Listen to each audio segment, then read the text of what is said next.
Ini terkait Johannes dengan Lesti kan udah kalau Johannes sendiri sudah pemeriksaan ya, mungkin dari Bang Demat sendiri melihatnya seperti apa terkait kasus lanjutan ini terkait masalah royalti. Oke, selamat sore. Saya Dr. Firman Chandra. Saya praktis hukum, advokat, dan kaprodi Magister Ilmu Hukum di Unma Banten. Ini kasus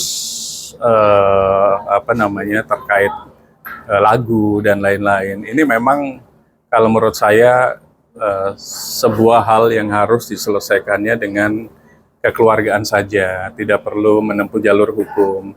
Karena kalau jalur hukum itu panjang, ada ancaman hukumannya, ada denda dan lain-lain. Mungkin bisa culpa, bisa dolus, bisa kehilafan, bisa kesengajaan. Jadi kalau menurut saya masing-masing bertemu saja gitu kan. Karena tidak mungkin ujuk-ujuk seorang penyanyi menyanyikan lagu orang lain tanpa ada persiapan, tanpa ada tim di situ. Jadi kalau kita ngomong tim, berarti kan timnya yang mempersiapkan. Kan? Tinggal si penyanyi yang menyanyikan di atas panggung, baik lewat media televisi ataupun non-televisi, kan begitu. Jadi kalau menurut saya, Indonesia menganut restoratif justice. Lakukan restoratif justice. Tidak perlu sampai ke upaya hukum yang lebih tinggi lagi yang namanya persidangan misalnya. Toh masih ada celah di situ. Celah di proses penyelidikan, celah di proses penyidikan, bahkan celah di proses penuntutan. Jadi tidak harus sampai ke persidangan yang memakan waktu gitu loh. Kita tetap hormati orang yang membuat LP itu artinya sudah melakukan sebuah upaya yang final mungkin. Katakanlah nelpon diabaikan, kirim surat untuk bertemu mungkin diabaikan, somasi mungkin sudah dilakukan diabaikan. Mungkin di situ akhirnya si pelapor membuat laporan polisi. Namanya laporan polisi kan sebuah kegiatan upaya hukum litigasi yang akan mengarah ke persidangan. Tapi tidak harus juga sampai ke persidangan, kan bisa dilakukan mediasi ataupun restoratif justice. Yang penting masing-masing turunkan egonya. Gitu. Kalau memang ada katakanlah pembagian royalti atau mungkin monetize di YouTube-nya dan lain-lain, ya itu saja audit lah. Gitu. Misalnya katakanlah dengan menyanyikan lagu tersebut menghasilkan berapa rupiah gitu misalnya, kan bisa diaudit sebenarnya. Misalnya menghasilkan X rupiah, nah X rupiah kan tinggal dibagi saja. Untuk tim berapa, untuk penyanyi berapa, untuk pencipta lagu berapa, dan lain-lain. Jadi kalau menurut saya tidak selalu harus sampai ke persidangan yang memakan waktu. Ingat persidangan kita tuh panjang, sampai menghasilkan inkrah. Inkrah itu berkekuatan hukum tetap. Berkekuatan hukum tetap itu bisa sampai PK. Apakah mau sampai 6 tahun kasus ini baru selesai gitu? Lebih baik bertemu, dicari jalan keluarnya, jalan tengahnya apa gitu. Masing-masing saja. Kalau memang prinsipal tidak bisa hadir, ya mungkin para kuasa hukumnya, kuasa hukum dari L dan kuasa hukum dari Y nih datang nih ngobrol gitu loh. Tinggal dihitung saja kalau mau hitungan secara bisnis. Dengan menyanyikan lagu Y tadi, L menghasilkan berapa rupiah gitu lah. Tinggal dari sana kan ada aktuaria penghitung, kemudian ada auditor, oh mendapatkan sekian rupiah. Nah tinggal sekian rupiah itu dibagi saja kalau menurut saya. Atau ada jalan keluarnya apa? Misalnya L sama Y bikin sebuah kegiatan bersama gitu lah. Karena bagaimanapun L kan lagi posisi puncak nih. Y mungkin punya lagu yang bagus untuk L. Kenapa nggak disinergikan? Itu sebagai upaya perdamaian. Sehingga upaya hukum bisa ditarik. Jadi LP pun bisa dicabut sebenarnya. Supaya apa? Supaya kegiatan seninya masih tetap jalan.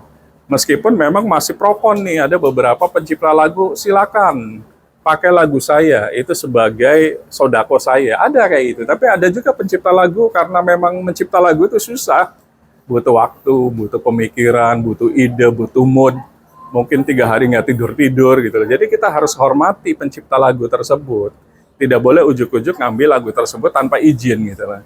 Tapi ada juga yang silakan pakai lagu saya sebagai rahmatan lil alamin saya, sodako saya, ada kayak begitu.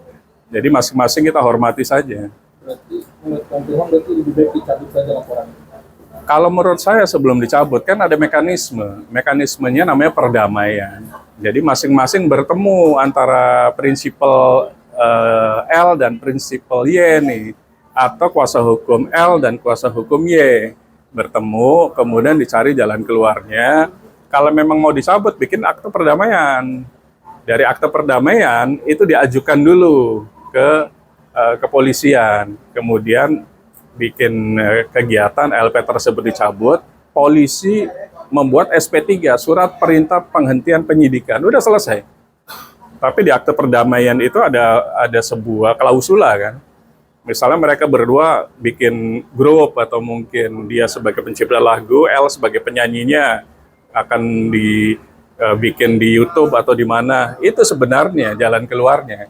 Jadi polisi tidak bisa SP3 begitu saja tanpa ada pencabutan laporan polisi dan tanpa ada akte perdamaian dari pelapor dan terlapor.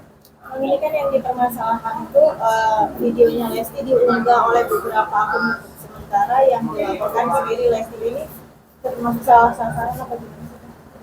Sebenarnya kalau memang mau mengarah ke sana kan di Integrated Criminal Justice System kita itu ada namanya pasal 55 turut serta. Turut sertanya kan bisa aja siapa yang mendistribusikan, menyebarkan, itu kan bisa kena juga gitu kan. Jadi si pelapor ini kelihatannya sudah memasukkan itu dugaan saya. Jadi ada turut terlapor nih. Tidak bisa misalnya satu saja, kalau satu saja apa alat buktinya? Jadi turut terlapor sebagai alat bukti terjadinya lagu itu tanpa izin lah, tanpa seizin dinyanyikan oleh si L tersebut. Meskipun diuploadnya oleh akun lain gitu. Tapi itu kan sebagai alat bukti bahwa lagunya si Y tadi itu belum ada izin untuk dinyanyikan di media mana. Berarti mungkin jalan yang lebih baiknya mereka lebih baik berkolaborasi. Jalan yang lebih baiknya ini kan momennya bagus nih, kolaborasi. Ini lagi enak nih secara positioning marketing campaign. Bikin collab saja berdua sebagai dasar untuk pencabutan laporan polisi. Udah damai itu indah. Cukup? Thank you, Pak.